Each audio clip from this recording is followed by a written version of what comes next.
ጨለማው ተረታ ብርሃኑ አየለ ሄደ የበረታ ታስረው የነበሩ ነፍሳት አመለጡ ወደሚደነቀው ወደ ኢየሱስ መጡ ታስረው የነበሩ ነፍሳት አመለጡ ወደሚደነቀው ወደ ኢየሱስ መጡ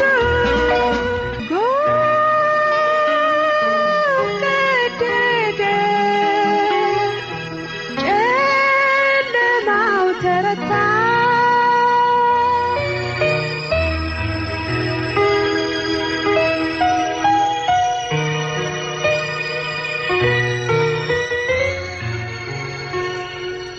ዛሬና የሚቀጥለው ሳምንት እንደ እግዚአብሔር ፈቃድ ከእግዚአብሔር ቃል አካፍላችኋለሁ። እዚህ ስመጣ ምን እንደማካፍላችሁ ምን እንደማስተምራችሁ ሳስብ ነበረ፣ ሳሰላስል ነበረ፣ ስጸልይ ነበረ እና እግዚአብሔር ወደ ልቤ እንደገና ሪማይንድ ያደረገኝን ነገር አካፍላችኋለሁ። እግዚአብሔር ያስታወሰኝን እግዚአብሔር ያሳሰበኝን ነገር ማካፍላችሁ ዝም ብሎ ለእናንተ አካፍላችኋለሁ በሚል ሳይሆን የህይወቴ የራሴም ጥያቄ ስለሆነ የህይወቴ የራሴ ጎዳና ጉዞ ላካፍላችሁ ሞክራለሁ። መጽሐፍ ቅዱስ ይዛችሁ እንደሆነ እንደ መነሻ የምናነበው የመጽሐፍ ቅዱስ ቃል በትንቢተ ኢሳይያስ ምዕራፍ 40 ላይ ያለ እግዚአብሔር ቃል ክፍል ነው። ግን ወደ ኋላ ተመልሰን በአንደኛ ነገሥት ላይ በአንድ ሰው ታሪክ ላይ ያጠነጠነ መልእክት ላቀርብላችሁ ሞክራለሁ ዛሬና የሚቀጥለው ሳምንት ተመልሳችሁ ከመጣችሁ ለማድረግ ሞክራለሁ። ትንቢተ ኢሳይያስ ምዕራፍ 40 ቁጥር 27 እስከ 31 ድረስ ትንቢተ ኢሳይያስ ምዕራፍ 40 ቁጥር 27 እስከ 31 ድረስ እናነባለን። እኔ በልጅነቴ በኦርቶዶክስ ተዋህዶ ነው ያደግኩት እና ወንጌል ሲነበብ ቃል እግዚአብሔር ሲነበብ እንቆማለን እና ለምዶብኝ እንደሆነ እንጃ ሲቆም ደስ ይለኛል። እንደዚህ አሁን እናንተ እንዳረጋችሁት ያዕቆብ ሆይ እስራኤልም ሆይ መንገዴ ከእግዚአብሔር ተሰውራለች ፍርዴም ከአምላኬ ያልፋለች ለምን ትላለህ? ለምንስ እንዲህ ትናገራለህ? አላወቅህምን? አልሰማህምን? እግዚአብሔር የዘላለም አምላክ የምድርም ዳርቻ ፈጣሪ ነው። አይደክምም፣ አይታክትም፣ ማስተዋሉም አይመረመርም። ለደካማ ኃይልን ይሰጣል፣ ጉልበት ለሌለውም ብርታትን ይጨምራል። ብላቴኖች ይደክማሉ ይታክቱማል፣ ጎበዛዝቱም ፈጽመው ይወድቃሉ። እግዚአብሔርን በመተማመን የሚጠባበቁ ግን ኃይላቸውን ያድሳሉ። እንደ ንስር በክንፍ ይወጣሉ፣ ይሮጣሉ፣ አይታክቱም፣ ይሄዳሉ፣ አይደክሙም። እግዚአብሔር ለደካማ ኃይልን ይሰጣል፣ ብርታት ለሌላቸው ጉልበትን ይሰጣል። ብላቴኖች ይደክማሉ ይታክቱማል፣ ጎበዛዝቱም ፈጽሞ ይወድቃሉ። እግዚአብሔርን በመተማመን የሚጠባበቁ ግን ኃይላቸውን ያድሳሉ። ወንድሞቼና እህቶቼ ይሄን ልነግራችሁ ነው የመጣሁት። እግዚአብሔር የደካሞችን ጉልበት ያድሳል። እግዚአብሔር የደካሞች አምላክ ነው። ድካማችንን ያግዛል፣ ለደካሞች ኃይልን ይሰጣል። የማካፈላችሁ ቃል በኢሳይያስ ምዕራፍ 40 ላይ እንዳነበብ ነው እግዚአብሔር የሚያድስ አምላክ ነው። እግዚአብሔር ብርታትን የሚመልስ አምላክ ነው። ፓሽንን የሚመልስ አምላክ ነው እና መንፈሳዊ ግለታችንን እናድስ ለማለት ነው በፊታቸው የቆምኩት እና የመልእክቴም ርዕስ መንፈሳዊ ግለትን ስለማደስ ነው። መንፈሳዊ ግለት ስንል ግለት አለ አይደለም?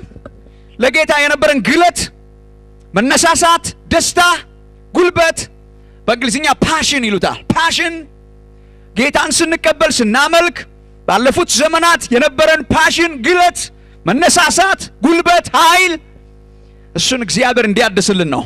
መንፈሳዊ ግለታችንን እናድስ ነው። በምድር ላይ እናንተ ራሳችሁ ታውቃላችሁ ይሄን በምድር ላይ ቀጥ ብሎ የሚሄድ ነገር የለም። ተሳስቼ የተናገርኩ እንዳይመስላችሁ ልድገመው። በምድር ላይ ቀጥ ብሎ የሚሄድ ነገር የለም መንገዶቻችንን ጨምሮ። ከመንገዳችን አንስቶ በዚህ ዓለም ያለ ነገር ቀጥ ብሎ አይሄድም። ወደ ግራ ይሄዳል፣ ደግሞ ወደ ቀኝ ይሄዳል። ግራ አለ፣ ደግሞ ቀኝ አለ። ቀጥ ብሎ የሚሄድ ነገር ምንም የለም። ዳገት አለ፣ ቁልቁለት አለ። ወደ ላይ መውጣት አለ፣ ደግሞ ወደ ታች መውረድ አለ።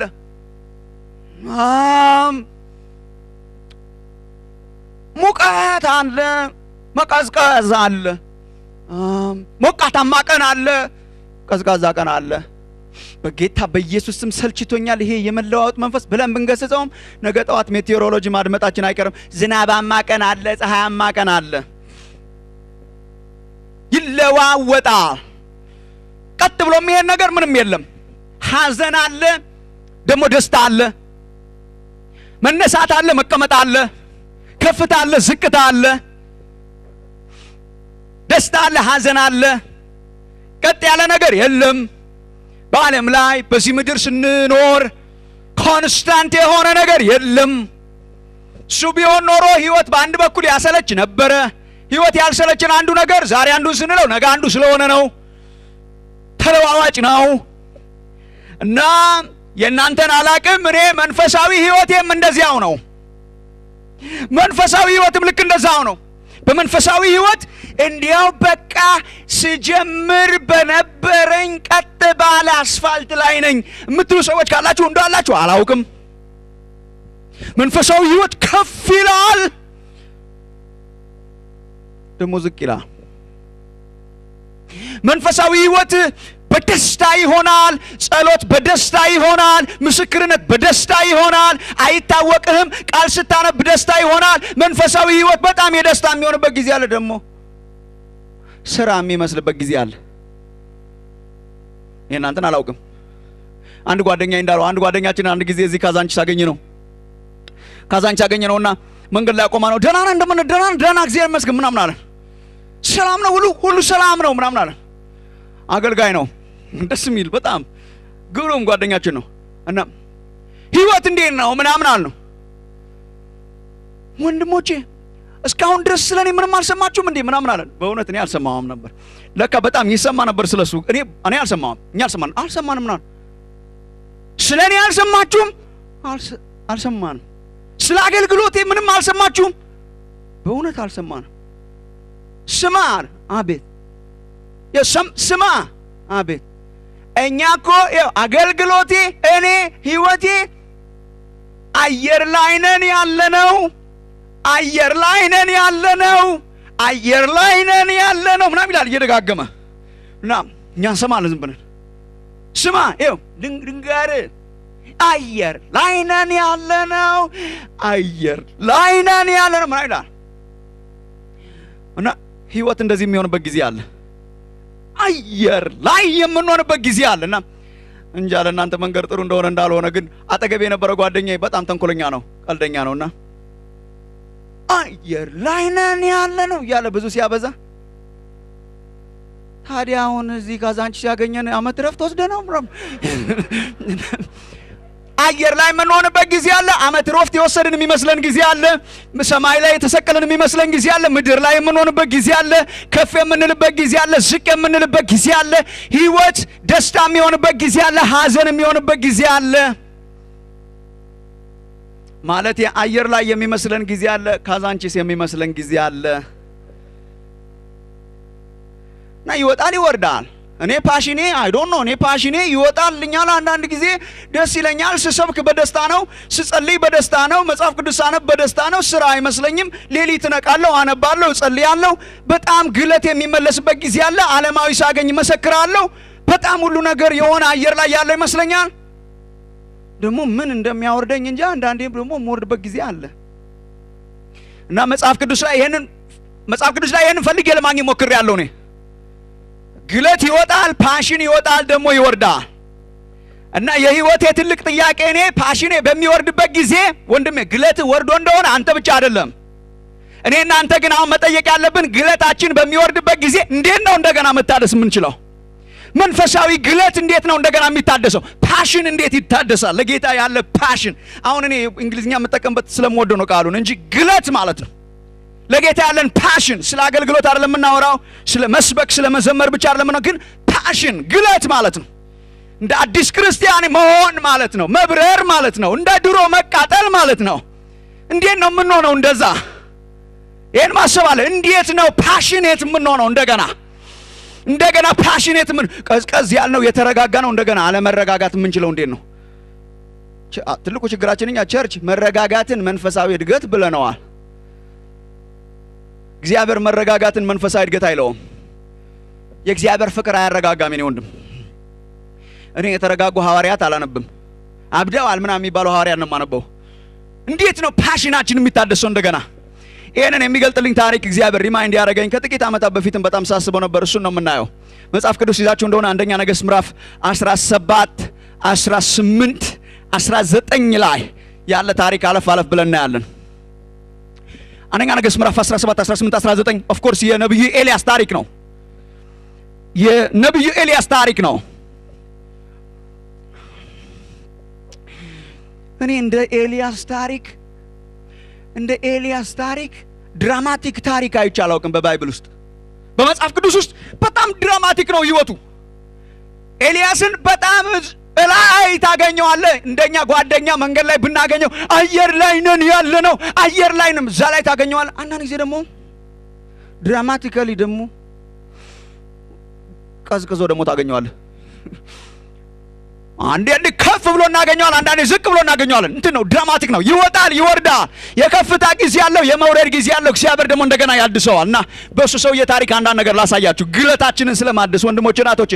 እኔ ጸሎቴ አሁን ለራሴም ለቤተ ክርስቲያን የምጸልየው ጎልማሳነታችንን እንደ ንስር እግዚአብሔር እንዲያድስ፣ የልጅነት ፍቅራችን ያቺ የምንሮጥባት የነበረ የምንባርቅባት የነበረ የምናገለግልባት የነበረ በደስታ እንመላለስባት የነበረ የደስታ የግለት የመውጣት የአየር ላይ ኑሯችንን እግዚአብሔር እንዲመልሰው እሷ ናት። ተመልከቱ ነብዩ ኤልያስን አንዳንድ ታሪክ ላሳያችሁ። እኔ ድራማማ ይመስለኛል ዝም ብዬ ሳስበው። ኤልያስ ጓደኛዬ ይመስለኛል ሳስበው። ዝም ብሎ ልክ የኔ ህይወት ይመስለኛል። ያው ተመልከቱ ምዕራፍ 17 አንደኛ ነገሥት ምዕራፍ 17 ሰውየው ሲነሳ ገና ምዕራፍ 17 እና 18 የኤልያስ የድል ታሪኮች ናቸው። የከፍታ ዘመን ነው ኤልያስ። አሳያችኋለሁ አንዳንዱ ነገር። የከፍታ ጊዜ ነው፣ የድል ጊዜ ነው። ፓሽኔት ነው ለእግዚአብሔር፣ ፓሽኔት ነው ለእግዚአብሔር መንግስት። የጋለ ነው፣ የተነሳሳ ነው። ተመልከቱ ምዕራፍ 17 ደስ ሲል ገና ሲጀምር የኤልያስ ታሪክ ሲጀምር ድራማቲክ ነው። ከእንትን ነው የሚጀምረው፣ ከጨረቃ ላይ ነው የሚጀምረው። ኦልሞስት ሹት ሲያደርግ ነው የምታየው። ኦልሞስት ባክግራውንዱን ሳናነብ ከማን እንደተወለደ ሳናነብ እንዴት እንዳደገ ሳናነብ እንጀራ ይብላ ሳናነብ ልብስ ይልበስ አይልበስ ሳናነብ 1 ዓመት 2 ዓመት ሲሞላው ሳናነብ ገና ታሪኩ ሲጀምር የሚጀምረው በግለት ነው፣ በከፍታ ነው፣ በተአምራት ነው፣ በእግዚአብሔር ቸርነት ነው። ምዕራፍ 17 ሲነሳ ገና የተነሳበት ጊዜ የውድቀት ጊዜ ነበር ለእስራኤል። በዓል የሚባል አምላክ ታመልክ የነበረበት ጊዜ ነው። የዝናብ አምላክ የሚባል ራሱ ንጉሳቸው ንጉስ አክዓብ የእስራኤልን አምላክ ትቶ በዓልን የማምለክ የበዓል አምልኮ የተቀበለበት ጊዜ ነው። የእስራኤል ንጉስ የነበረው አክዓብ በአምልኮተ በዓል የተጠመቀባት ከንጉሱ አንስቶ እስከታች ድረስ የድካም ጊዜ ላይ ነበር የተነሳውና ገና ሲነሳ ምዕራፍ 17 ላይ እኔ መዝሙር ምረጥ ብንለው ኤልያስ ድልድል ይሸተኛል እንደሚመርጥ እርግጠኛ ነኝ። ገና ሲነሳ አነሳሱ የድል ነው፣ ፓሽኔት ነው። ምዕራፍ 17 ቁጥር 1 እና 2 ሲመጣ ታሪኩን አጠራጠር አድርጌ ልንገራችሁ እንዲበቃን ጊዜ። እንትና በዓል የዝናብ አምላክ ነው። ትንሽ ባክግራውንድ ልስጣችሁ። ዝናብ የአሕዛብ አማልክት የተለያየ የሥራ ድርሻ አላቸው። መጀመሪያ ደረጃ የእስራኤል አምላክ እግዚአብሔርን የማመልክበት አንዱ ምክንያት ይሄ ነው። የአሕዛብ አማልክት የተለያየ የሥራ ድርሻ አላቸው። ለምሳሌ ዝናብ የሚያመልከው አምላክ የሚያወርደው አምላክ አንድ ነው፣ ሌላ ነው። ፀሐይን የሚያወጣት አምላክ ሌላ ነው፣ የሚያስገባት ሌላ ነው። ጨረቃን የሚያወጣት ሌላ ነው፣ ወንዙን የሚያጎርፈው ሌላ ነው፣ እንትን የሚያደርገው ሌላ። አንዱ አምላክ ሁሉን አይችልም። የእስራኤል አምላክ እግዚአብሔር መጥቶ አምላክ እግዚአብሔር እንደ አሕዛብ አማልክት አይደለም ምናምን ሲል አይታችሁ ታውቃላችሁ? ብሉይ ኪዳን ላይ አምላክ እግዚአብሔር እንደ ሌሎች አማልክት አይደለም። እንዴት? አምላክ እግዚአብሔር ኤልሻዳይ ነው። እግዚአብሔር ሁሉን በአንድ ጊዜ ማድረግ የሚችል አምላክ ነው። የእስራኤል አምላክ ከሌሎች አማልክት የሚለይበት ምክንያት ሁሉን ይችላል። አንዳንድ ጊዜ ክርስቲያኑ ሁሉን ይችላል የሚለው ቃል አይገባንም። ለእስራኤል ግን ይገባታል። ለእስራኤል ይገባታል። እግዚአብሔር ሁሉን ይችላል። ምን ማለት ነው? ጠቅላላ አገልግሎቶችን በሙሉ ለአማልክት አከፋፍሎ አልሰጠም። ፀሐይንም የሚያወጣት እሱ ነው፣ ዝናብንም የሚያዘንበው እሱ ነው፣ ጨረቃንም ኢንፋክት ከዋክብትን በየስማቸው ይጠራቸዋል ይላል። እያንዳንዱ ከዋክብት ማለት ነው። ሁሉን በአንድ ጊዜ ማድረግ የሚችል አምላክ የእስራኤል አምላክ እግዚአብሔር ብቻ ነው። አሕዛብ አምላክ ነው። ዝናብ የሚያዘንባ አምላክ ነው። እስራኤል በአጠቃላይ በዓልን ማምለክ የጀመረችበት አንዱ ምክንያት ዝናብ የሚያወርድልኝ በዓል ነው በሚል ኮንሴፕት ነው። ኤልያስ ተነሳ በዚያን ጊዜና ፓሽኔት ነው። ግለቱ ልነግር አልችልም። ጌታ የወደደውን ያድርግ እንግዲህ እግዚአብሔር ምን ታረጋለህ ብለህ ነው እንግዲህ ዘመኑ ከፍቷል ምን ብለው ከሚተኙት መካከል አልነበረም። እግዚአብሔር በድካም ዘመን የሚነቃ ሰራዊት ያርጋችሁ። ኤልያስ በድካም ዘመን ግን የነቃ ሰው ነበር እና መጣና አክዓብን ምን አለው? በፊቱ የቆምኩት የእስራኤል አምላክ ያው እግዚአብሔርን ካፌ ቃል በቀር በእነዚህ ዓመታት ጠልና ዝናብ አይሆንም። ታሪኩ ሲጀምር እንደዚህ ነው። ታሪኩ ሲጀምር በዓልን በመገዳደር ነው። ታሪኩ ሲጀምር የጀመረው በእግዚአብሔር ተአምራት ነው። ታሪኩ ሲጀምር የጀመረው ሰማይ በመዝጋት ነው። በዓል ነው ዝናብ የሚያመልክልኝ ብላ እስራኤል መደነስ ስትጀምር አይ ያው እግዚአብሔርን በሚመጡት 3 ዓመታት ዝናብ የሚባል አይኖርም ጥርቅም። ታሪኩ ሲጀምር እንደዚህ ነው የሚጀምረው። እንዴት ያስገርማ የእግዚአብሔር ተአምራት። ኢንፋክት ያዕቆብ ራሱ ይጠቅሰዋል በአዲስ ኪዳን ያዕቆብ ምዕራፍ 5 ላይ ኤልያስ እንደኛ የሆነ ሰው ነበረ፣ ነገር ግን ዝናብ እንዳይዘንብ አጥብቆ ጸለየ፣ ሰማይን ዘጋው ይላል። መንገድ ላይ ብናገኘው ኤልያስ ያን ሰሞን አልሰማም እንዴ ምናምን ነው የሚል። አልሰማም እንዴ ምን አልሰማችሁም ስለኔ ምን? አየር ላይ ነን ያለነው፣ አየር ላይ ነን ያለነው። ሰማይን ጥርቅም አድርጎ የዘጋ ፓሽኔት የእግዚአብሔር ባሪያ ነበረ። ታሪኩ የሚጀምረው እንደዛ ነው። ጥርቅም ሰማይን በታምራት። ከዚህ በኋላ ከአፌ ቃል በስተቀረ ዝናብ የሚባል ጠል የሚባል አይኖርም ጥርቅም። ሌላ ልድገምላችሁ፣ ድልድል ይሸተኛል።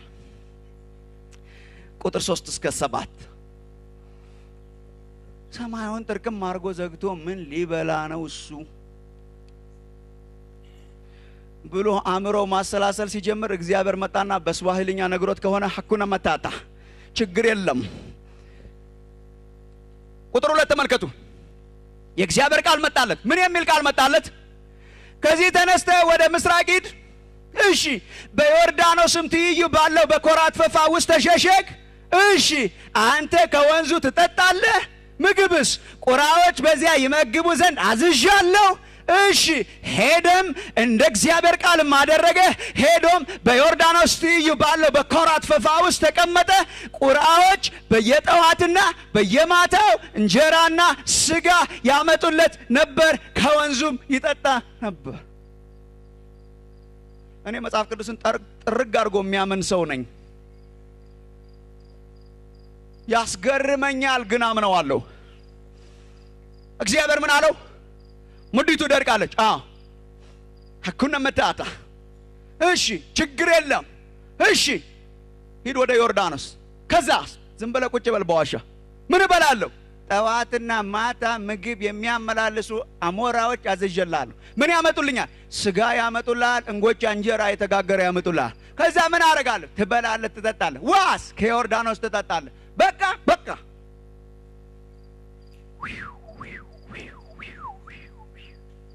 የከፍታ ጊዜ፣ የግለት ጊዜ፣ የተአምራት ጊዜ፣ የእግዚአብሔር የቸርነት ጊዜ ገባ። ዮርዳኖስ ቁጭ ብሎ እግዚአብሔር ያበላዋል፣ ያጠጣዋል። አይ ዶንት ኖ ምን እንደሚያመጡ ለበናት ከየት እንደሚያመጡት ምን አይነት አሞሮች እንደሆኑም አናውቅም። ምን አይነት አሞሮች እንደሆኑ አናውቅም። ምን አይነት ምግብ እንደሚያመጡለት ታይፑ ተጽፏል እንጂ እንዴት እንደሆነ አናውቅም። የበሰለ ይሁን ያልበሰለ።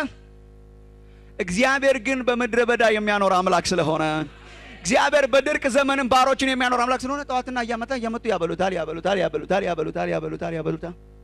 ኤልያስን ካዛንቺስ ብታገኘው እንደኛ ጓደኛ ኤልያስ ደህና ነህ ህይወት እንዴት ነው ምናምን ብትለው አልሰማችሁም እንዴ? አልሰማም እንዴ? አየር ላይ ነን ያለነው። በዚህ አያበቃም። ቁጥር 8 እስከ 16 ደግሞ ስትሄዱ አንድ ፕሮብለም መጣ፣ አንድ ችግር መጣ። ቁጥር 7 ላይ ከብዙ ቀን በኋላ በምድር ላይ ዝናብ ስላልነበረ ዮርዳኖስ ደረቀ ይላል። የተቀመጠበት ቦታ ላይ ድርቁ ደረሰ። የሚጠጣ ውሃ የለም ብሎ ሲሆን የሚቀጥለው ተአምር ቀጠለ። እግዚአብሔር መጣና እግዚአብሔር ቅርቡ ነበር። አንዳንድ ጊዜ እንደዚህ ሆኖላችሁ አያውቅም? ህይወት እግዚአብሔር ቅርብ፣ የተዘጋ በር ሲኖር እግዚአብሔር ቅርብ፣ ተአምራት ሲያስፈልግ እግዚአብሔር ቅርብ፣ ጸሎት ስንጸልይ እግዚአብሔር ቅርብ፣ መዝሙር ስንዘምር እግዚአብሔር ቅርብ እና ለኤልያስ እግዚአብሔር ቅርብ። ወዲያው እግዚአብሔር መጣና ኤልያስ ደግሞ እንደገና ሌላ ምዕራፍ በህይወት እከፍታለሁ አለው። እግዚአብሔር ምን በቃ ተነስና አለው። እሺ ዝም ብለህ በእግርህ ሂድ። እሺ ሰራፕታ የምትባል መንደር ስትደርስ ቁራውን ቀይሬዋለሁ አለው እግዚአብሔር። እሺ አንዲት ባልቴት ደግሞ እዛ ትመግባለች አለው። በጣም የሚያስገርም ታሪክ ነው። እናንተ ታሪኩን ስለምታውቁት ቶሎ አለፍ ብዬ ልንገራችሁ። ሄደ በዚያ በሰራፕታ አንዲት ሴት እንጨት ስትለቅም አገኛት። ደህና ነሽ? እንደምነሽ? ደህና እግዚአብሔር ይመስገን። ውሃ ትሰጭኛለሽ? እሺ ውሃ ልትሰጠው ስትል እየገባች እያለ ትንሽ ደግሞ እንጎቻ ጋግረሽ ታመጭልኛለሽ ምናምን አለ። ቁራው ተቀየረ። ታመጭልኛለሽ ምናምን ሲል አይ በዚህ እንኳን ቀልድ የለም ምናምን አለችው። እሺ እኔ ያለችኝ አንዲት ፍኝ የሆነች ዱቄት ነች። ዘይትን በማሰሮ ውስጥ የመጨረሻው ነው ያለው። ለምን እንደሚሄድ ታውቃለህ አሁን አለችው። አሁን ያለችኝን የመጨረሻ ፍኝ ዱቄትና ዘይቷን ከልጄ ጋር በልተን መቃብራችንን ለማሳመር ያህል ነው እንጂ ሌላ ነገር የለም። የመጨረሻዬን ለመብላት እየሄድኩ ነው አለችው። እግዚአብሔር የመጨረሻ ገመድ ላይ ደርሰን ተስፋ ያለው አምላክ ስለሆነ በቃ አንቺ ሂጂና እንጨት ይዘሽ ነይ፣ እስከዛ ድረስ ዱቄቱን አምጪው ዘይቱንም አምጪው አለ። እስከ መጨረሻ ዘይቱ ከማሰሮው ሳያልቅ በኤልያስም እጅ እንደተናገረው እንደ እግዚአብሔር ቃል ዱቄቱ ከማድጋው አልተጨረሰም፣ ዘይቱም ከማሰሮው አልጎደለም። ዝም ብሎ ይበላል ይጠጣል፣ አያልቅም። ፓሽኔት እግዚአብሔር ይባረክ። ብታገኘው አልሰማም እንዴ? አየር ላይ ነን ያለነው። ስቲል አየር ላይ ነን። እግዚአብሔር ቅርብ ነው። እግዚአብሔር ይመግበው ነበር። እግዚአብሔር ያበላው ነበር። እግዚአብሔር ታምራት ያደርግ ነበር። ባጭሩ ሌላውን የመጨረሻውን ልንገራችሁ። እዛች ባልቴት ቤት እያለ ልጇ ኦልሞስት ሞተ። አይ ቲንክ ሞቷ ነፍሱን መለሳት ይላል። ነፍሱ ሄዶ ነበረ። ልጇ ሞተ። ከቁጥር 17 እስከ 24 ድረስ ልጇን አስነሳው ኤልያስ። የሞተውን ያስነሳል፣ በቁራ ይመገባል፣ ሰማይን ይዘጋል። ታሪኩ ይሄ ነው። በታምራት ላይ ታምራት ነው። እግዚአብሔር ቅርብ ነው። እግዚአብሔር ይሰራል። እግዚአብሔር ያነቃቃዋል። እግዚአብሔር አብሮት ነበረ። እግዚአብሔር በታምራት ከእርሱ ጋር ነበረ። ስንቱን ንገራችሁ ወንድሞቼ እናቶቼ። የባልቴቲቱን ልጅ አስነሳ። 18 ላይማ ሌላ ወይ ኢዮብ መጥቶ ቢነግራችሁ ይሻላል። በአሪፍ አነጋገር በእውነት ብንረዳዳ ነው የሚሻለው። 18ማ ምዕራፍ 18ማ የከፍታው ከፍታ ነው ለኤልያስ። የተራራ ላይ ታምር ነው እግዚአብሔር ያደረገው። እግዚአብሔር የመጨረሻ ቅርብ መሆኑን ያሳየበት ነው። በታምር ላይ ታምር፣ በታምር ላይ ታምር፣ በታምር ላይ ታምር ሄዶ የሚደመደመው ምዕራፍ 18 ላይ ነው። ታምራቱም የሆነው በተራራ ላይ ነው። ቀርሜሎስ ተራራ የታምራቱም ቁንጮ ነው። ምዕራፍ 18 ላይ ከ3 ዓመት በኋላ ዘመኑ ሲፈጸም ሂድና ለንጉሱ ተገለጥ አለው እግዚአብሔር ኤልያስ። ሂድና ለንጉሱ ተገለጥ፣ ዝናብ አዘንባለሁ አለው እግዚአብሔር። ተገለጠ ለአክዓብ። ሳምሃው ለአክዓብ ለንጉሱ ከተገለጠ በኋላ መጀመሪያ ደረጃ እኔ በጣም የሚያስገርመኝ ኤልያስ ምን አይነት ሰው እንደሆነ እንጃ። አጠር ያለ ቀጠን ያለ የሆነ ነገር የሆነ እንደሆነ ዝም ብዬ በአእምሮ ይገምታለሁ። ግን ዝም ብሎ ተደብቆ ሲወጣ ከተደበቀበት ሲወጣ ንጉሱ ሲያገኘው ንጉሱ ሊገስጸው ሞከረ አክዓብን። ምን አለው? ኤልያስ ደህና ነህ እንደምን ምናምን እንኳን አላለው። እስራኤልን የምትገለባብጥ አንተ፣ ይሄ ሁሉ ችግርና መከራ ያመጣብን አንተ፣ ሳያነቃንቀው አይቀርም አንተ ሲለው ኤልያስ እንትን ነው ሰውየው አየር ላይ ነው። ንጉስ ይገስጸው ምናምን ይገስጸው he doesn't care my brother። እሱ የሆነ አየር ላይ ተንሳፋፊ ጀግና ነው። ማንንም አይፈራ፣ ማንንም እንትን አይል። የእስራኤል የመጀመሪያው ሰው ነው የገሰጸው ንጉሱ። ምዕራፍ 18 ቁጥር 18 በጣም ኃይለኛ ቃል ናት። እስራኤልን የምትገለባብጡ አለው ኤልያስ። ንጉሱን እኮ ነው። ስማ እስራኤልን የምትገለባብጡ የእግዚአብሔርን ትእዛዝ ትታችሁ በአሊምን የተከተላችሁ አንተና የአባትህ ቤት ናችሁ እንጂ እኔ አይደለሁም። ዋናው መሪ መጡና የእስራኤል ችግር ፈጣሪ አንተ መጣ ምናምን አሉት። አይ የእስራኤል ችግር ፈጣሪ እኔ አይደለሁም። ማን ነው ታዲያ? አንተና የአባትህ ልጆች ናቸው። ምን አድርጌያለሁ? በአሊምን እየተካተልክ የሁሉ መከራ ያመጣው አንተ ነው። አይፈራ ምናይል ፓሽኔት በግለት አይፈራ አይደነግጥ። ታዲያ ምን ይሻላል አሉት። መፍትሄ ምን ይሻላል? መፍትሄው አንድ ነው አለ። ምን? እቤት ያሉትን ነቢያት በሙሉ ያዝና የበዓል ነቢያት ተራራ ላይ እንወጣለን አለው። ቀርሜሎስ ላይ እንገናኝ። እሺ ምን ላር? እቤት ያሉ የበዓል ነቢያትን በሙሉ ይዘና 450 ነቢያት በቤቱ ማዕድ ይበሉ ነበር። ኤልዛቤል ባለቤቱ ደንበኛ የበዓል ተከታይ ስለነበረች የምትቀልባቸው ከገበታዋ የሚበሉ 450 የበዓል ነቢያት ነበሩ። ሌላ ተጨማሪም 400 አሉ፣ ግን ዋናዎቹ 450ዎቹ ናቸው። ምን ይሻላል ተባለ። 450ዎቹን አምጡልኝ ቀርሜሎስ አለ። ፓሽኔት አየር ላይ ነን ያለነው፣ አየር ላይ ነን ተራራ ላይ እንውጣ ምናምን አለ። እሺ እሺ ተጠርተው መጡ። ህዝቡ ተሰብስበዋል። በሁለት ሀሳብ ማነከስ ካሁን በኋላ አይኖርም አለ ኤልያስ። ደንበኛ የእግዚአብሔር ጠበቃ ነበር። ፓሽኔት ግለት። እግዚአብሔር አይሰደብም። በሁለት ሀሳብ ማነከስ የለም። አሁን ሁለታችንም ለምናመልከው አምላክ መስዋዕት እናቀርባለን። በእሳት ግን አንለኩሰውም። በእሳት ተገልጦ እሳት ከሰማይ ልኮ መስዋዕቱን የሚበላ አምላክ እሱ አምላክ ይሆናል ከዛሬ ጀምሮ ምናምን አለ። እንትን ፓሽኔት ነው። በኋላ እናንተ ታውቁታላችሁ፣ ታሪኩን መድገም አያስፈልግም። የበዓል ነቢያት መጀመሪያ ቅድሚያ ሰጣቸው። ወይፈኑን አመጡ፣ ስጋውን ቆራረጡ፣ መሰዊያ ላይ ያደረጉ፣ እንጨት ላይ ደረደሩት።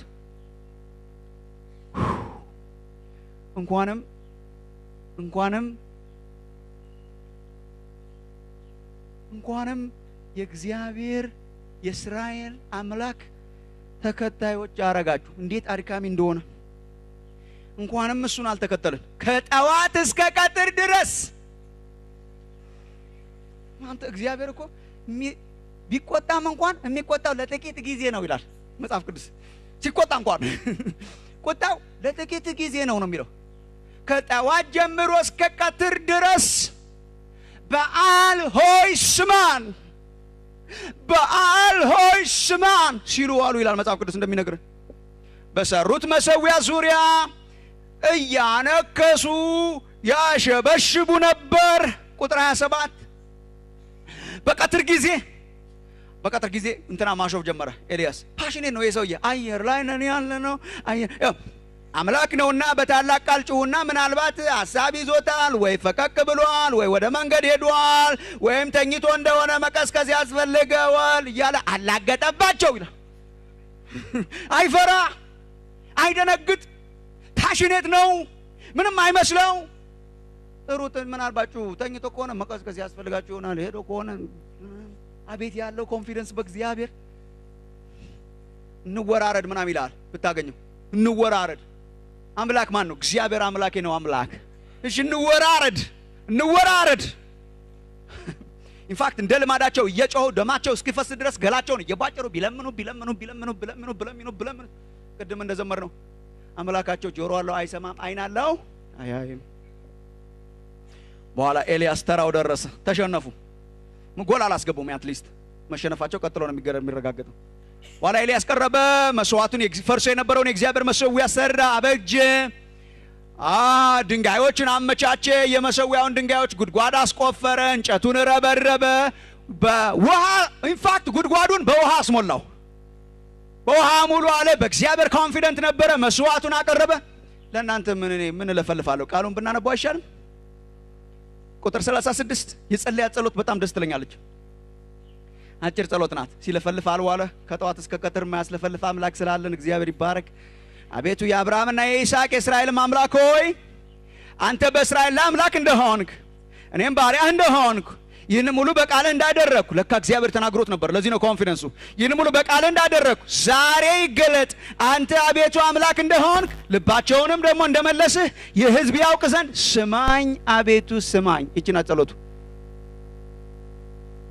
ምን ሆነ? የእግዚአብሔር እሳት ወደቀች። እግዚአብሔር ይባረክ። የእግዚአብሔር እሳት ወደቀች። የሚቃጠለውን መስዋዕቱን፣ እንጨቱንም፣ ድንጋዩንም፣ አፈሩንም በላች። በጉድጓዱም ውስጥ ያለውን ውሃ ላሰች። እግዚአብሔር አምላክ ነው ተባለ። የእግዚአብሔር ተአምራት ሆነ። የእግዚአብሔር እሳት ወረደ፣ መስዋዕቱንም በላች፣ ድንጋዩንም ላሰች።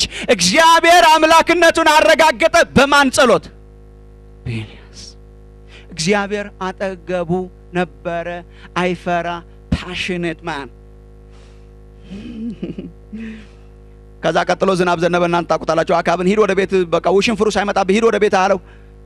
ትንሽ እጅ የምታክል ደመና መጣች። ከዚያ በኋላ እግዚአብሔር ውሽንፍሩን አመጣው። ሰማይን እግዚአብሔር ከፈተው። ወደ ኋላ መልሼ ትንሽ ላሳያችሁ። ይሄ ኤልያስ ሰማይ ይከፍታል፣ ሰማይ ይዘጋል። ለሚበላው አይጨነቅ። እግዚአብሔር ቅርቡ ነው፣ በቁራ ያጎርሰዋል። ትንሽ ደረቅ ሲል እግዚአብሔር በሰው ያጎርሰዋል። ለሚበላው እግዚአብሔር ቅርብ ነው፣ ለሚጠጣው እግዚአብሔር ቅርብ ነው። ፈውስ ሲያስፈልግ ገና ሲጸልይ የሞተውን ያስነሳዋል። አንተ እንዴት አይነት ህይወት ላይ ነው እግዚአብሔር እያራመደው የነበረው? ደፋር ነው፣ ሰው አይፈራ። እግዚአብሔርን ሰው ከተሳደበ 450 ቢሆንም ቀንድሾ ይጥለዋል። ምንም አይመስለው። ለእግዚአብሔር የሚኖር፣ ለእግዚአብሔር ክብር የሚኖር፣ ለእግዚአብሔር ወንጌል የሚኖር፣ ለእግዚአብሔር ብቻ የሚኖር፣ እግዚአብሔር የሚሰማው የሚከተለው፣ አብሮት የሚሄድ የሚሰራ፣ አየር ላይ፣ ሰማይ ላይ፣ ከፍታ ላይ፣ ደስታ ላይ፣ ድል ላይ፣ በድል ላይ ድል እግዚአብሔር ያራምደዋል። የድል ዘመን ነው። የጸሎት የሚሰማበት ዘመን ነው። ፓሽኔት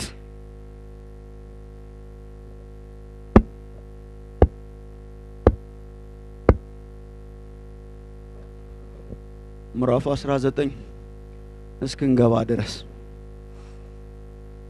ለዚህ ነው የኤልያስን ታሪክ የምወደው። ከሰማይ ነው የሚፈጠፈጠው። ልክ እንደኔ አንዳንድ ቀን ደሞ ነው ከሰማይ ነው የሚፈጠፈጠው።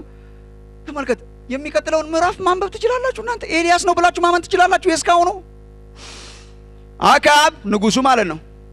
ኤልያስ ይህን ሁሉ እንዳደረገ ነቢያቱንም ሁሉ በሰይፍ እንደገደለ 450ዎችን አስገድሏቸዋል። ባይዘወይ ለኤልዛቤል ነገራት ይላል ለሚስቱ። ከዚያስ ኤልዛቤልም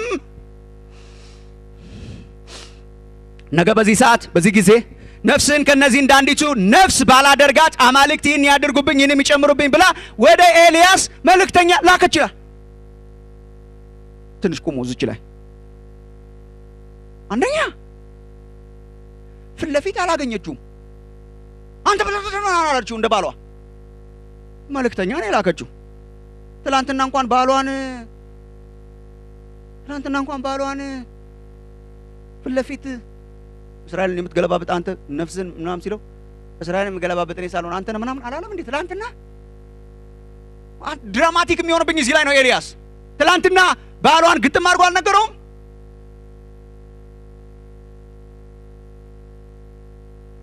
ከባልና ከሚስት ማን ይፈራል? ማለቴ ዛሬ የዛን ጊዜ ባል ይፈራ ነበር። ከሴቶች ጉዳይ ጋር እንዳታጣሉኝ።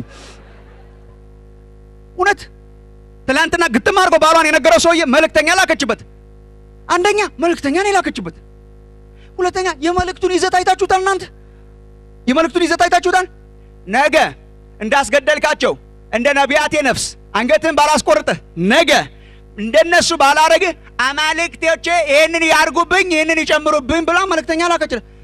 ትላንትና አማልክቶቿ ይህንንም ያንንም ማድረግ እንደማይችሉ ያረጋገጠ ጀግና ማን ይባላል? ማን? መልእክቱ ራሱ እኮ የሚያስደነግጥ አይደለም። አንደኛ መልእክት ነው፣ ሁለተኛ ከሚስት ነው፣ ሶስተኛ እና ዋናው አማልክቶቿ ትላንትና ድራማቲካሊ ተሸንፈዋል። ቀኑን ሙሉ ሲጮውሉ አልመጣም ያሉት ይሄን ያርጉብኝ ያንን ይጨምሩብኝ ነገ ጠዋት ተነስቼ ባባባ የሚለው መልእክት ሲደርሰው አንተ ኤልያስ ከሰማይ ልክ አንዳንዴ እኔ እንደምሆነው ተፈጠፈጠ። ቁጥር 3ን ማንበብ ትችላላችሁ። ምዕራፍ 19 መጽሐፍ ቅዱስ ይዛችሁ እንደሆነ እንጂ አልያዛችሁ እንደሆነ አጠገባችሁ ያለውን ሰውዬ ስለ እግዚአብሔር ነው ስንወጣ ሻይ ጋብዛለሁ አንድ ጊዜ ቺን ቃል ማየት አለብኝ ምናምን በለው። ቁጥር 3 ላይ ኤልያስም ፈርቶ ተነሳ፣ ነፍሱንም ሊያድን ሄደ። በይሁዳ ወዳለው ወደ ቤርሳቤ መጥቶ የሚረዳው ብላቴና ነበረው። ብላቴናውን በዚያ ተወ። እርሱም ኤልያስም ማለት ነው። እኔ ማመን ያቅተኛል ይህንን ቃል በእውነት። እርሱም አንድ ቀን የሚያህል ፈርቶ እኮ ነው። አንድ ቀን የሚያህል በሩጫ መንገድ በምድረ በዳ ሄዶ መጥቶ ከክትክታ ዛፍ በታች ተጋደመና ተቀመጠና አንተ የቅድሙ ጸሎትና ይሄ ጸሎት ፓራራል ናቸው። በእኔ ባይብል አጠገብ ናቸው። የቅድሙ ጸሎትና ቅድም የጸለየው ጸሎትና የአሁኑን ጸሎት ይኸው። ቅድም የጸለየው ጸሎት እዚህ ጎን ነው፣ አሁን የሚጸለየው እዚህ ጎን ነው። በጣም የሚያስገርመኝ ነገር ቅድም የጸለየው ጸሎት ስማኝ አቤቱ ስማኝ፣ አንተ አምላክ እንደሆንክ ዛሬ እንዲረጋገጥ እኔም ባሪያህ እንደሆንክ ዛሬ ከሚለው ጎን አቤት ህይወት አንዳንድ ጊዜ እንደዚህ ስትሆን ይበቃኝ። የጸሎት ደብተራችሁ ራሱ ይመሰክራል። ይበቃኛል፣ አሁንም አቤቱ እኔ ከዚህ በኋላ ከአባቶች አልበልጥምና ነፍሴን ውሰድ ብሎ እንዲሞት ጸለየ ይላል። ከሰማይ ነው የተፈጠፈጠው። አሁን ነው ኤልያስን ካዛንቺስ የምታገኘው። ቅድም አየር ላይ ነን ያለነው፣ አየር ላይ ነን። አሁን በምድረ በዳ ነው፣ በክትክታ ዛፍ በታች ነው። ይበቃኛል አቤቱ ይበቃኛል፣ አገልግሎት ይበቃኛል፣ መኖርም ይበቃኛል፣ ሁሉ ነገር ይበቃኛል። እኔ የኤልዛቤል ደብዳቤ ሳይሆን የኤልዛቤል መንፈስ እንዳስፈራራው ማምነው ለዚህ ነው። የኤልዛቤል ደብዳቤ አያስፈራም፣ የሥጋ ቢሆን አያስፈራም፣ አይደክምም። ኤልዛቤል መንፈስ ናት። ባይዘወይ ራእይ ምዕራፍ 2 ላይ በአዲስ ኪዳን ተጠቅሳ ታገኛታለህ። ዋና ስራዋ የእግዚአብሔርን ባሪያዎች ማሳት ነው። መንፈስ ናት። ራእይ ምዕራፍ 2 ላይ ለቲያጥሮን ቤተክርስቲያን ጌታ ኢየሱስ በጻፈው ደብዳቤ ላይ ባሪያዎቼ እንዲሴስኑ የምታደርግ ናት፣ የምታስተው እሷ ናት፣ ኤልዛቤል ናት ይላል። ስፒሪት ነው እንትን ያደረገው የዘረረው። ይበቃኛል አቤቱ ይበቃኛል። ወንድሞቼ እናቶች፣ ህይወት ቀጥ ብሎ አይቀጥልም። ህይወት አየር ላይ ብቻ አይደለም። ህይወት አንዳንድ ጊዜ የሚወርድበት ጊዜ አለ። እንደዚህ ሆናችሁ ታውቁ እንደሆነ ወደ እግዚአብሔር መንግስት እንኳን ደህና መጣችሁ። የእግዚአብሔር መንግስት እንደዚህ ናት። ብላቴኖች ይደክማሉ ይላል፣ ጎበዛዝቱም ኢሳይያስ ምዕራፍ 40 ፈጽሞ ይወድቃሉ። ደካሞች አሉ፣ ግን ለደካሞች ኃይልን የሚሰጥ አምላክ ደግሞ በሰማይ አለ። አንዳንድ ጊዜ ህይወቴ እንደ ኤልያስ የሚሆንበት ጊዜ አለ። ሁሉ ነገር የድል ሁሉ ነገር ቅርብ፣ እግዚአብሔር ቅርብ ነው። ጸሎት ይመልሳል፣ ሲጠሩት ይሰማል፣ ታምራት ያደርጋል፣ ደስታን ይሰጣል፣ ድፍረት ይሰጣል። ውጭ ወጥቼ የማገኛቸውን የማያምኑ ሰዎች ሳገኝ ድፍረትን ይሞላብኛል። ምንም አላፍርም፣ ምንም አልፈራም፣ በአምላኬ ወራረዳለሁ፣ ኢየሱስ ያድናል፣ ታምራት ያደርጋል ያስብላል። አንዳንድ ጊዜ ደግሞ ይታክታል። ኦነስት እንሁን ከተባለ ማለት ነው። አንዳንድ ክርስቲያኖች ድካማቸውን አያምኑም። ውስጣቸው ተበርብሮ አርቆ አለው ኢየሱስ ክርስቶስ ጌታ ነው ምናምን ይላሉ። ይሄ ባዶ ቆርቆሮ ነው የኔ ወንድም። ኦነስት እንሁን ከተባለ ህይወታችን አንዳንድ ጊዜ የጸሎት ህይወታችሁ አንዳንድ ጊዜ ይደክማል። ቃል ማንበብ አንዳንድ ጊዜ ስራ ይሆናል። አንዳንድ ጊዜ ስራ አይመስልም። አንብባ አትጠግብም። አንዳንድ ጊዜ ግን በቃ 10 ጊዜ ነው ሰዓት የምናየው። አንድ ሰባኪ እንዳለው እንደኔ አይነት ሰባኪ እቺን ሰዓቴን ምን እንደማረጋት እንጂ ምናምን አለ። ስሰብክ በጣም ትፈጥንብኛለች፣ ስጸልይ በጣም ትንቀራፈፍብኛለች። እና አንዳንድ ጊዜ ስንጸልይ ትንከራፈፍብናለች፣ አትሄድም። ማአት የጸለይን መስሎን እንደዚህ ስናይ ገና 3 ደቂቃ ነው የጸለይኩት። በኢየሱስ ክርስቶስ 3 ደቂቃማ በምንም አይነት 2 ሰዓት ስጸልይ የነበርኩት ሰው በኢየሱስ ክርስቶስ ጌታ ስም ጸልይ ረጅም የጸለይክ ማለት ስታይ 10 ደቂቃ ነው የጸለይኩት። በኢየሱስ ክርስቶስ ስራ ይሆናል። አንዳንድ ጊዜ ግን 30 ደቂቃ እንጸልያለን ብለን 3 ሰዓት ተንበርክከን ብድግ ስል ህይወት ከፍ ይላል፣ ህይወት ዝቅ ይላል። እግዚአብሔር ግን የከፍታችንም አምላክ ነው፣ የዝቅታችንም አምላክ ነው። እንዴት አወክ ብትለኝ ከኤልያስ ህይወት ላሳያችሁ። ታዲያ ወንድሞቼ እናቶቼ ዛሬ የለቀስ ቁጭ ለማሰብ ያለብን ግለት እንደዚህ ሲወርድ ምንድነው ማድረግ ያለብን? እንዴት ነው ሊታደስ የሚችለው? ህይወት እንደዚህ ሲወርድ ሲቀዘቅዝ፣ የምስክርነት ህይወት፣ የቃል ማንበብ ህይወት፣ የጸሎት ህይወት፣ የታምራት ህይወት፣ ኢየሱስን የመከተል ህይወት ሲቀዘቅዝ ዝም ብለን ማየት ግን የለብንም። የሆነ እሳት ማንደድ አለብን። እሳቶቹን ላሳያችሁ፣ ማጋጋል ያለብን። የመጀመሪያው እሳት መንፈሳዊ ግለትን የሚያድስ እሳት ላሳያችሁ። መንፈሳዊ ቅዝቃዜ እንዴት ይታደሳል? 3 ዋና ዋና መንገዶች ላሳያችሁ ሞክራለሁ ዛሬና የሚቀጥለው ሳምንት። ዛሬ መጀመሪያው እንደ እግዚአብሔር ሐሳብ ለማሳየት ሞክራለሁ። የመጀመሪያው እሳት ቁጥር 4 እስከ 8 ያለው ነው። ህይወቴ ሲቀዘቅዝ፣ እንደ ድሮ መሆን ሲያቅተኝ፣ ፓሽኔ ሲቀዘቅዝ፣ የቀዘቀዘ ሰራዊት ስንሆን ምንድነው ሊያነሳሳን የሚችል የሆነ እሳት አለ እንዴ? ሊያነሳሳን የሚችለው አዎ፣ አንደኛው የመጀመሪያው እሳት ግለትን የሚያድሰው የመጀመሪያው ጉልበት ወንድሜ የእግዚአብሔር ፍቅር ነው። እቺ እንዴት እንደሆነች የእግዚአብሔር ፍቅር እሳት ናት፣ ታድሳለች። ይሄው ላሳያችሁ ነው። ግለቴን ማድስ ፈልጋለሁ። ምን ላድርግ? 3 ጊዜ ለዝለል? አይ የበለጠ ያደክማል የኔ ወንድም። ግለቴን ማድስ ፈልጋለሁና በቃ ወጥቼ ልመስክር። አይ ወንድሜ በጣም እንደውም ልደክም ትችላለህ። ቆይ ግድ የለም እኔ በጣም ደክሜያለሁ ወንድሜ፣ በጣም ህይወቴ ደክሟልና በቃ ወይ ዝም ብዬ ወደ እስላም ሀገር ሄጄ ጌታን ዝም ብዬ አይ ቆይ የኔ ወንድም ቆይ አይደለም። ምንድነው የሚያጋግለኝ ነገር? ወደ እግዚአብሔር ፍቅር ተመለስ። መጀመሪያ ወንድሞቼ እናቶቼ ለቤተ ክርስቲያን ያለኝ ጸሎት ይሄ ነው። እንደገና ወደ እግዚአብሔር ፍቅር በመመለስ ነው። ህይወት እንዴት ይታደሳል? እንደገና ወደ እግዚአብሔር ፍቅር በመመለስ። ህይወት እንዴት ይታደሳል? እንደገና እግዚአብሔርን ፍቅር በመሞቅ። ህይወት እንዴት ይታደሳል? እንደገና እግዚአብሔርን ሐሳብ፣ እግዚአብሔርን ቸርነት በማሰብ። በኤልያስ ህይወት ይሄን እንዴት ነው የምናየው? ተመልከቱ ቁጥር 4 ጀምሮ ይበቃኛል፣ አሁንማ ቤቱ እኔ ከአባቶች አልበልጥምና ይበቃኛል ብሎ እንዲሞት ሲለምን፣ ሃሌሉያ። ቁጥር 5 በክትክታው ዛፍ በታች ዝም ብሎ ተጋድሞ እንቅልፍ ባለው ጊዜ እሺ ምን ሆነ? እነሆ የእግዚአብሔር መልአክ መጣ ይላል። እሺ የእግዚአብሔር መልአክ መጣና ዳሰሰው ይላል። መጀመሪያ የሚያስፈልገን ይሄ ነው ወንድም፣ የእግዚአብሔር መዳሰስ፣ የእግዚአብሔር ፍቅር። መጣና መልአክ ዳሰሰውና ምን አለው? ኤልያስ ተነስተህ ብላ አለው። ምን? እሱ ብቻውን ያለ መስሎት ነበር። አክቹአሊ እንቅልፍ ያንቀላፋው በዛው እንዳሸለበ ለመቅረት ነው ኤልያስ እንጂ ተነስቼ ተመልሼ እነሳለሁ ብሎ ሐሳብ ያነበረው አይመስለኝም። ህይወቴን አውጣት፣ ነፍሴን ውሰዳት ምናምን ብሎ ተኝቶ በነበረበት ጊዜ የእግዚአብሔር መልአክ መጣና ቀሰቀሰው፣ ነካው። ምን አለው? ተነስ ብላ ኤልያስ ሆይ ተነስተህ ብላ።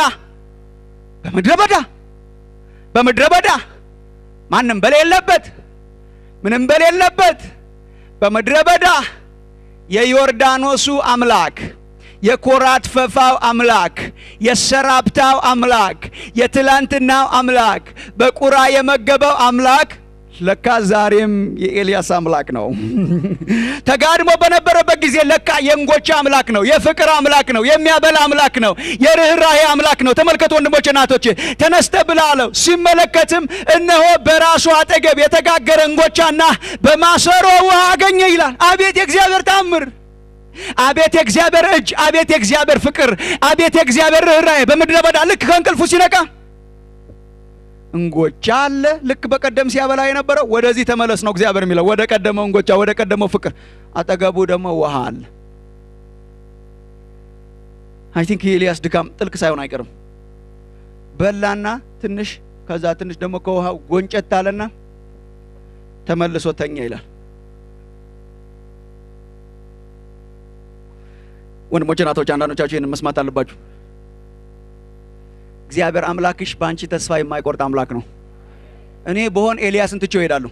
ቀስቅሼው ተነስተ ብላ ብየው ጸልየለት አስተምሬው እንትና አልኳት ጎበኛው ጸለይኩላት እንትና አልኳት ቢያልኳት እንትና አልኳት ምንም ማይንቀሳቀስ መጨረሻ ማይንቀሳቀስ ምናምን ብዬ ትቼው እሄድ ነበር። ማይንቀሳቀስ ብሎን ትቶን የማይሄድ አምላክ ስለሆነ ምን አለው?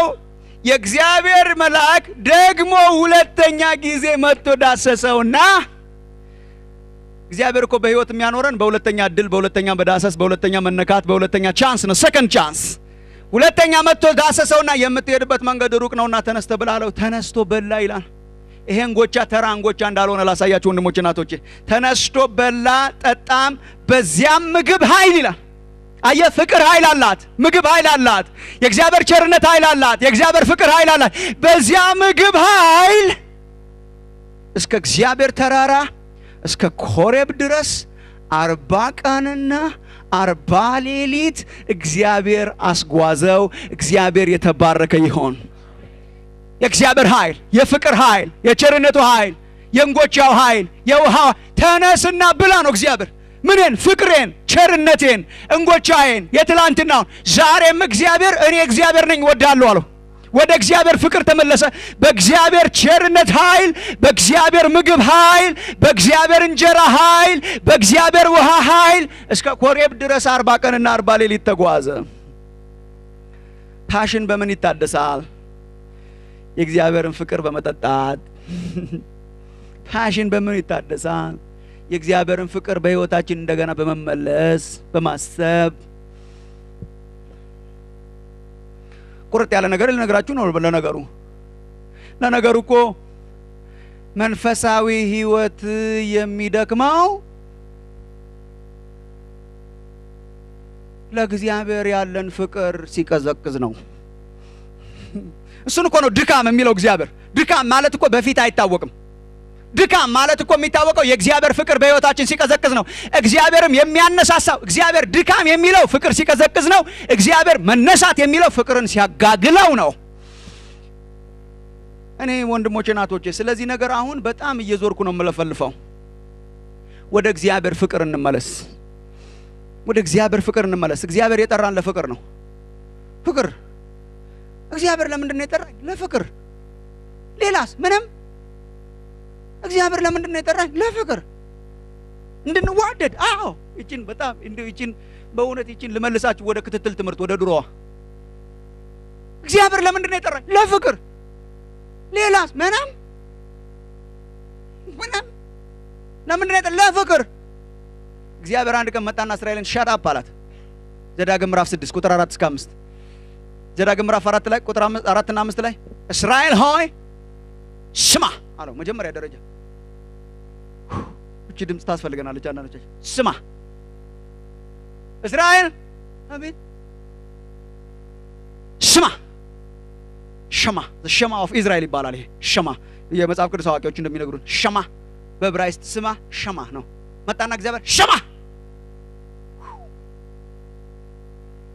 ሸራብ ስማ። አንተ አይገርምም? ብዙ ጊዜ በእግዚአብሔር ፊት እና ምን ነው ሃሌሉያ ክብር አንተ ይሁን። እስራኤል ስማ። ዝም በል እኮ ነው ባጭር ቃል እግዚአብሔር ይመጣ። እስቲ ጸጥ በልና አሁን ስማ ወንድሜ፣ ዝም በልና እስቲ አሁን ስማኝ። እስራኤል ሆይ ስማ። እሺ እግዚአብሔር አምላክ አንድ አምላክ ነው። ባጭር ቃል ልንገርህ ነው። ወንጌልን ባጭር ቃል ልንገርህ አለው እግዚአብሔር። ስማ። ምክንያቱም እግዚአብሔር ምን ይፈልግ ይሆን? እንትን ይፈልግ ይሆን? እንትን ደግሞ ይፈልግ ይሆን? እንትን ይፈልግ ይሆን? እንትን ደግሞ ይፈልግ ይሆን? አገልግሎት ይፈልግ ይሆን? እንትን ይፈልግ ይሆን? እንትን እስራኤል ዝም ብለህ ስማ። እሺ አምላክ እግዚአብሔር አንድ አምላክ ነው። ታዲያ ከኔ ምን ልስጠው? ምን ላምጣለት? ቆይ ስማ። እሺ አምላክ እግዚአብሔር አንድ አምላክ ነው። ካንተም እግዚአብሔር የሚፈልጋት አንዲት ነገር ነው። ምን? አምላክህን በፍጹም ነፍስህ፣ በፍጹም ልብህ፣ በፍጹም ኃይልህ ውደድ። እስራኤል ስማ። አምላክ እግዚአብሔር አንድ ነው። እሺ ውደደው። እግዚአብሔር የጠራን ለፍቅር ነው። ሌላው ነገር ሁሉ ምንድነው? ትርፍ ነው። ሌላው ነገር ሁሉ ምንድነው? ፍሬ ነው። እግዚአብሔር የጠራን ቆመን ለመስበክ አይደለም። እግዚአብሔር የጠራኝ እየወደድኩት እንድኖር ነው። በፍቅር እንድያዝ ነው። በፍጹም ልቤ እንደወደው ነው። በፍጹም ሐሳቤ እንደወደው ነው። በፍጹም አእምሮዬ እንደወደው ነው። ፍቅር እንዲይዘኝ ነው። ታዲያ ለምንድን ነው የምታገለግለው? የፍቅሬ መግለጫ ነው። እግዚአብሔር የጠራን ለፍቅር ነው። ሚልክያስ ምዕራፍ 1 ቁጥር 2 ወድጃችኋለሁ ይላል እግዚአብሔር። ፍቅር። ሆሴዕ ምዕራፍ 11 ቁጥር 1 እስራኤል ሕፃን በነበረ ጊዜ ወደድኩት በዚያን ጊዜ። ወንድሜ የታሪካችን መጀመሪያና መጨረሻ እግዚአብሔር ፍቅር ነው። የእግዚአብሔር ቸርነት ነው። እግዚአብሔር እንጎቻ ነው። እግዚአብሔርም ደስ የሚለው ስንወደው ነው። እግዚአብሔር የሚደነቀው ስንወደው ነው። እግዚአብሔር የሚደነቀው ስንወደው ነው። እየወደድነው ስንኖር ነው። የደከምነው ከእግዚአብሔር ፍቅር እየራቅን ስለመጣን ነው። ሰራተኞች ስለሆንን ነው። ሃይማኖተኞች ስለሆንን ነው። የሥርዓት ሰዎች ስለሆንን ነው። እግዚአብሔር የጠራን እየወደድነው እንድንኖር ነው። የኔ ወንድም የእግዚአብሔር ፍቅር የሕይወታችን ስንቅ ናት። ታግላለች። እስከ እግዚአብሔር ተራራ ድረስ ትወስደናለች። ፍቅር። እግዚአብሔር የጠራን ለፍቅር። ራዕይ ምዕራፍ 2 አክቹአሊ ስራን አውቃለሁ፣ ድካምን አውቃለሁ፣ ትዕግስትን አውቃለሁ፣ ግን ወድቀሃል ይለዋል እግዚአብሔር ኤፌሶን። የቀድሞ ፍቅርን ትተሃል። ፍቅር። እኔ እንዴት አድርጌ ልዝጋ? ወንድሜ ወደ እግዚአብሔር ፍቅር ተመለስ። እግዚአብሔር ያጋግልሃል እንደገና። ፓሽን በስራ አይገኝም። ግለት በመሯሯጥ አይገኝም። ግለት በመባከን አይገኝም። በምንድን ነው የሚገኘው? ኢየሱስ ክርስቶስ ይወደኛል ወደሚለው በመመለስ። ታሪካችን ከመጀመሪያ እስከ መጨረሻ እግዚአብሔር ፍቅር ነው።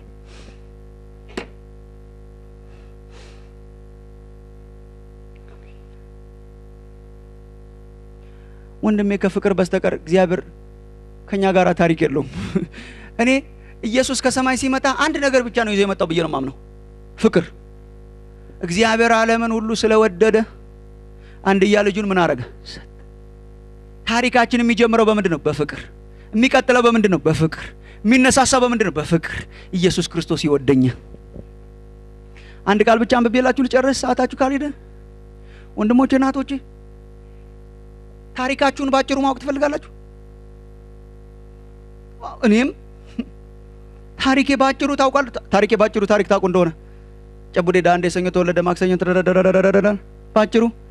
አንዳንድ ጊዜ እኮ እኛ የምንኮራው በሕይወታችንም የደከምነው የእግዚአብሔርን ፍቅር ስለረሳን እኮ ነው።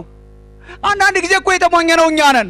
የጌታን ፍቅር ማሰብ፣ ኢየሱስ ይወደኛል ማለት፣ መስቀሉን ማሰብ፣ ቸርነቱን ማሰብ፣ ይሄ የአዳዲስ ነፍሳት ስራ ነው አለ። ያደገ ክርስቲያን ይረጋጋል። የሚያወራው ስለ ቸርች ፖለቲክስ ነው፣ ስለ ኮሚቴ፣ ስለ ስብሰባ፣ ስለ ቸርቾች ሁኔታ፣ የኢትዮጵያ አብያተ ክርስቲያናት ጉዳይ ምን መሆን እንዳለበት ያደን እንደ ወንድም ሸርሽሮ ይጣለን።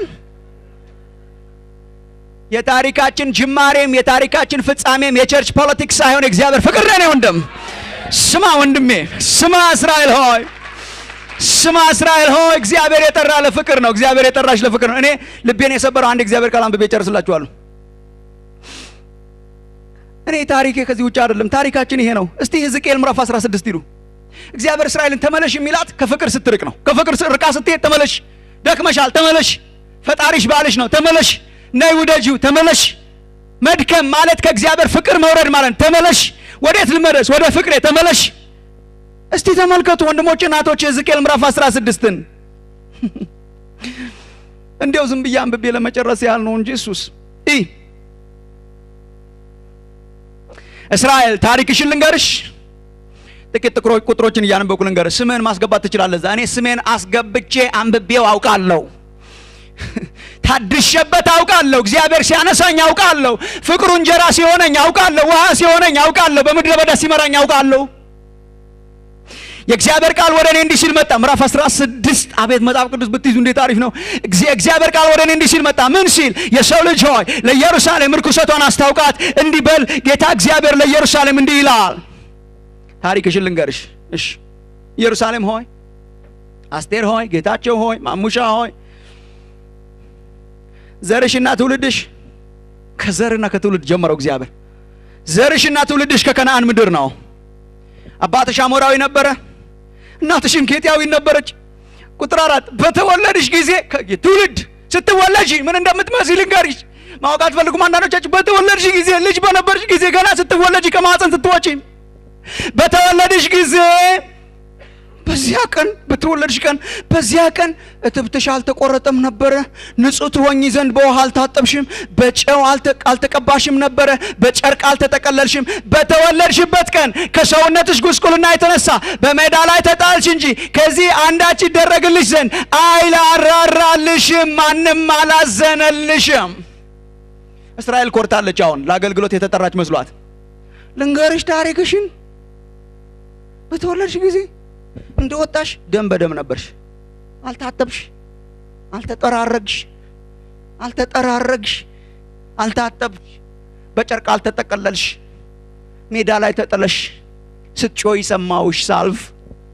እሺ ቁጥር 6 ወንድሜ ከእግዚአብሔር ፍቅር አትኩራ፣ ሰው ያረገን የእግዚአብሔር ፍቅር ነው። ከዛ እግዚአብሔር ምን ይላል? በአንቺ ዘንድ ባለፍኩ ጊዜ በደምሽ ውስጥ ተለውሰሽ ባየውሽ ጊዜ እኔ ነው የሚያስገርመኝ።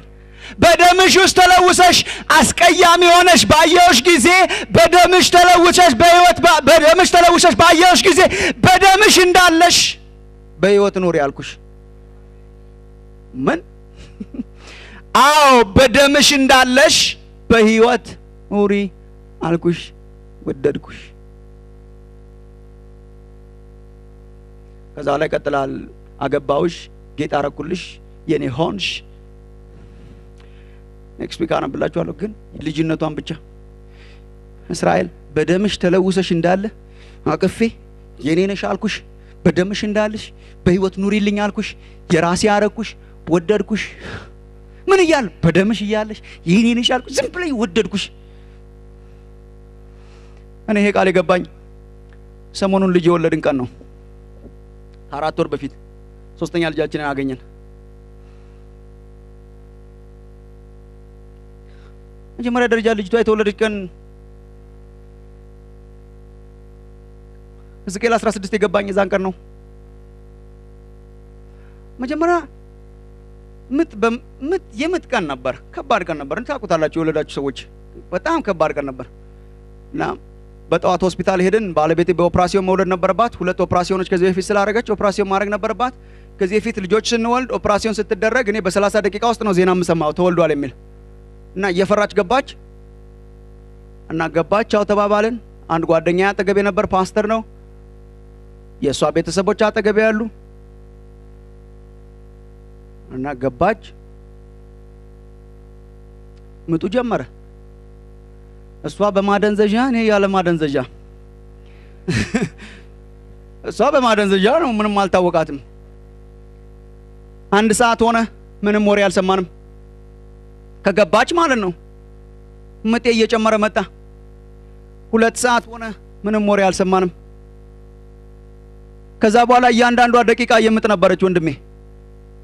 መጨረሻ ላይ 3 ሰዓት አካባቢ ያልፈጅቷል። መጨረሻ ተስፋ ቆረጥኩ። እኔ አይኗን ማየት አልመሰለኝም ሚስቴን። መጨረሻ ላይ በሩ ለ3 ሰዓታት ያህል አልተከፈተም ነበረ። ከዛ በኋላ ከፈቱና ሐኪም ወጡ። ገና ስማይል ሲያረጉ ሳይ የሆነ ነገር ይበራ። በቃ አገር ደህና መሆኑ ዝም ብሎ ገባኝና ማስበው ሚስቴን ነበረ። በኋላ እንኳን ደስ ያላችሁ በሰላም ተገላግላለች ምናምን። ደህና ነች፣ በጣም ደህና ነች። አሁን ሪከቨሪ ክፍል ገብታለች። በቃ ልታዩት አትችሉም፣ ግን በጣም ደህና ነች። ከዛ ሴት ልጅም ወልዳለች። ግን ረስቻታለሁ። ልጅ እንደምትወልድ ረስቻለሁ። እኔ ሚስቴን ነው የምጠብቀው መጀመሪያ ደረጃ። በኋላ ወልድ ሴት ልጅ ወልዳለች። ከፈለጋችሁ ገብታችሁ ልታዩት ትችላላችሁ አሉ። ኦኬ ፋይን። የሆነ ልብስ አለበሱን። ከጓደኛዬ ጋር ሆነን ገባን። ወደ ውስጥ ስንገባ እኔ አዲስ ትኩስ ከማህፀን የወጣ የተወለደ ልጅ ባይኔ አይቼ አላውቅም። ለመጀመሪያ ጊዜ ነው ያየኋት። ማይ ብራዘር ስንወለድ ለካ እንደዚህ አይነት አስቀያሚ ነን። አሜን። የመጨረሻ አስቀያሚ ነን። ልነግርሽ አልችልም። በጣም ታምራለህ የኔ ቆንጆ፣ በጣም ወዳለሁ የምትይው ሰውዬ በህፃንነቱ ሲወለድ በደም አይተሽው ቢሆን ኖሮ አትይውም። እውነት የሆነ ደም በደም ነን። በኋላ ሐኪሙ ብድግ አረጋትና ሰጡን። በእጄ ያስኳት እንደምንም ራቅ አድርጌ ደም በደም ሆናለች፣ ተለውሳለች። ይሄ ጠቅላላ የሆነ ነጭ ነገር ላይ ዋላ ያለ ምንም አልተራረጓትም እንዳለ ገና ደም በደም ናት። ከእናት ማህፀን እንደው አንተ በእናትህ በጣም ታምሪያለሽ የኔ ቆንጆ ምናምን እንላለን። ከእሷን ነው የሆነ ነገር ሆና ደም በደም ሆናለች፣ ደም በደም ሆናለች። ቆሻሻ ነች፣ የመጨረሻ ቆሻሻ ነች። አም ቴሊንግ የመጨረሻ ቆሻሻ ነች። በኋላ እንደምንም አድርጌ አነሳዋትና ከዛ ዶክተሩ ቢያኝ እንደዚህ ቀፎኛል፣ እንደዚህ ይሻታለሁ። ከዛ